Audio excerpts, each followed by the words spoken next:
अस्सलाम वालेकुम। आज मैं आप लोगों के साथ गुलाब जामुन की रेसिपी शेयर करूंगी। इस रेसिपी के लिए जो चीज़ें मैं इस्तेमाल कर रही हूँ वो ये हैं। ये मेरे पास 1 कप आटा है, जो घर का आटा होता है जिसे हम रोटियां बनाते हैं। ये है 4 टेबल स्पून मेरे पास ये मलाई है। ये 1 कप दूध से मैंने ये मलाई बनाई है। इसकी जगह आप हाफ कप के करीब ड्राई मिल्क भी इस्तेमाल कर सकते हैं। 1 टेबल स्पून मेरे पास ये दही है। हाफ टी स्पून मेरे पास हरी इलायचियाँ हैं और 1 टीस्पून के करीब बेकिंग पाउडर है। तो और शीरे के लिए ये मेरे पास 1 कप के करीब चीनी है और इसमें हम 2 कप पानी डालेंगे। तो चलिए स्टार्ट करते हैं।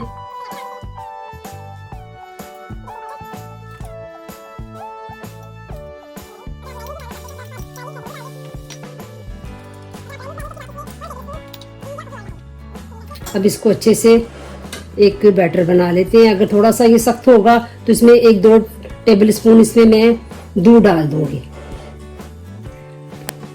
ये देखिए आटा मैंने गूंद लिया। अब इसके छोटे छोटे पेड़े बना लेंगे, तकरीबन 14-15 बनाएंगे।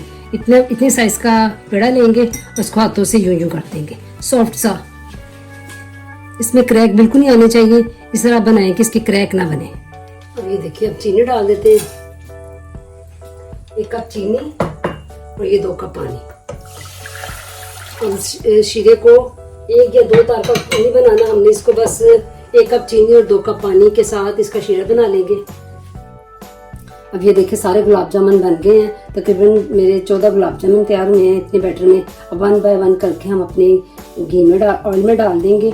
ऑयल तकरीबन गर्म है, इसको बहुत ही हाई हीट पे नहीं रखना, ना ही ज़्यादा स्लो पे रखना है। इसको मीडियम हीट पे रखेंगे। एक प्लेट डाल के चेक कर लेते हैं। बिल्कुल इतनी हीट में इसको हम पकाएंगे।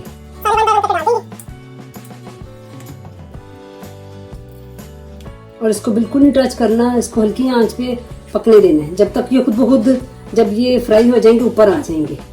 ये देखिए इसको पकते हुए तकरीबन 10 मिनट हो गए हैं। हल्की आंच पे मैंने इसको फ्राई कर रही हूँ, तो तकरीबन 5 मिनट और लगेंगे, फिर ये फुल फ्राई हो जाएंगे। इसकी साइड आहिस्ता आहिस्ता आप चेंज करें, बिल्कुल जज्बाती नहीं होना, आहिस्ता आहिस्ता बिल्कुल तहम्मुल मजाजी के साथ इसको फ्राई करना है। ये देखिए कितना खूबसूरत अच्छा कलर आके गोल्डन, बस हमें यही कलर चाहिए। हम इन सबको निकाल लेते हैं और अपने शीरे में डाल देते हैं। ये देखिए इसको मैंने थोड़ा सा ठंडा कर दिया है और शीरा जो गर्म है, अब इसमें डाल के इसको तकरीबन 4 से 5 मिनट के लिए हल्की आंच पे पकने देंगे। और ये इसमें फूल भी जाएंगे थोड़े से और इसमें सॉफ्ट होंगे।